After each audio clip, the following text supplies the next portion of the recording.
Hello everyone, स्वागत आहे तुमचं लिव्ह विथ प्रगतीमध्ये. लग्न लग्न लग्न यावर्षी भरपूर लग्न होती. सो हाही त्यातलाच एखाद्या लग्नाचा ब्लॉग आहे. हा गोप्रो मला माझ्या बड्डेला माझ्या नवऱ्याने गिफ्ट केलं आहे आणि हा माझा पहिला ब्लॉग आहे या गोप्रोमधून. आता आम्ही चाललोय लस्सी प्यायला. तुम्ही जोगेश्वरीवरनं जाताय आणि तुम्ही महानंदाला थांबून जर लस्सी आणि छास नाही प्याला तर मग कायच केलं.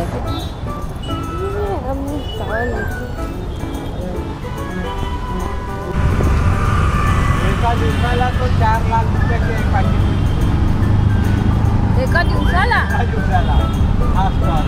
ही आहे माझी जाऊबाई आणि ही आहे माझी भाची दीक्षा.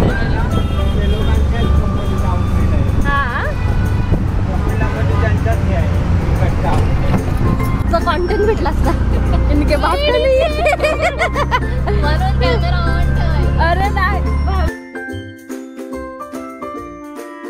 आम्ही गेल्या गेलो होतो जेवायला आणि तिथे फॅनमध्ये एका मुलगीची ओढणी अडकली. लग्न खूप उशिरा लागलं कारण आम्ही खूप लवकर गेलेलो. आम्हाला सांगितलं की लग्न लवकरच आहे म्हणून आम्ही दुपारीच जाऊन बसलो होतो. ही आहे आमची प्रियंका दीदी. हाय बाबा. हाय हाय हाय हाय. लांबच बघ ना. हाय हाय. ही आमची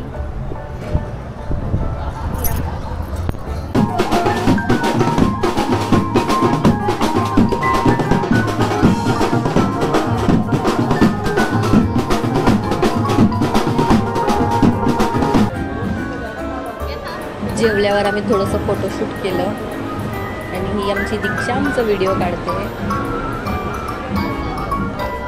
ह्याच्या पुढे काही थोडे व्हिडिओ मी मोबाईलने सुद्धा काढले आहेत. ते नीट याच्यात येणार की नाही मला माहिती नाही, तरी मी ट्राय करेन. त्यानंतर आम्ही स्पियर स्टार्टर टाइमपास केला.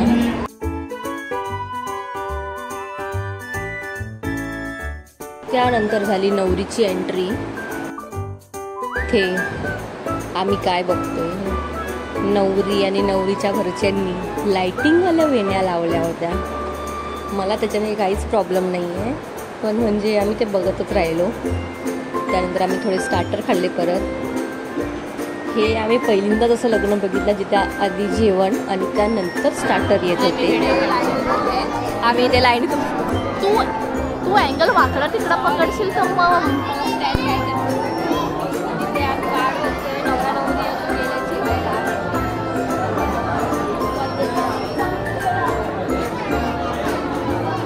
आम्ही लाईनीत उभे असतानाच नवरा नवरी जेवायला गेले होते. ही आहे नवरीची बहीण. तिला आम्ही गोप्रो कसा चालवायचं ते शिकवत होतो. त्यानंतर तिला आम्ही सांगितलं की फक्त तू घेऊन उभी राहा, बाकी ते आपोआप रेकॉर्ड करेल वगैरे. त्यानंतर आम्ही त्यांना आहेर केलं.